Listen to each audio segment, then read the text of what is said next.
ನೀವು ಕೂಡ ಕೇಳಿರ್ಬೋದು ಅಲ್ವಾ, ಎ ಐ ಬಂದ ಮೇಲೆ ಸಿ ಎಗೆ ವ್ಯಾಲ್ಯೂ ಇಲ್ಲ ಅಂತ. Is it true?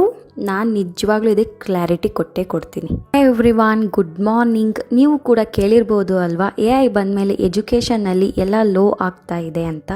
But first thing is, A I is not enemy of C A.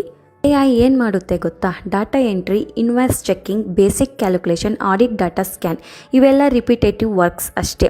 ಆದರೆ ಸಿ ಎ ಏನು ಮಾಡ್ತಾರೆ ಅಂದರೆ law interpretation, tax planning, client evidence, business decision. This needs human judgment. A I cannot replace judgment ಅಲ್ವಾ? ನಿಜ ಏನು ಅಂತ ಅಂದರೆ, A I weak, C ಎನ ಕೂಡ ರಿಪ್ಲೇಸ್ ಮಾಡ್ಬೋದು. But strong C A plus A I is equal to high demand professional ಆದಾಗ ಮಾತ್ರ.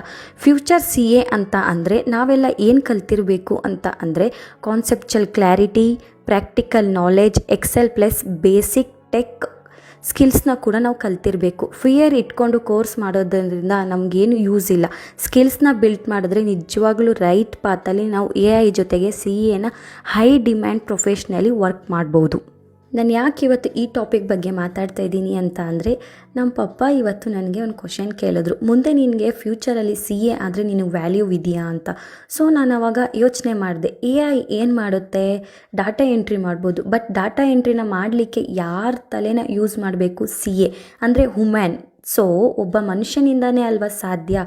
ಸೊ ಅದಕ್ಕೆ ನಾನು ಈ ವಿಡಿಯೋನ ಮಾಡಿದೆ ಇವತ್ತು. ಸೊ ಯಾರ್ಯಾರು ಸಿ ಎ ಮಾಡ್ತಾ ಇದ್ದೀರಾ, ರಿಮೆಂಬರ್ ದಿಸ್ ಲೈನ್ಸ್.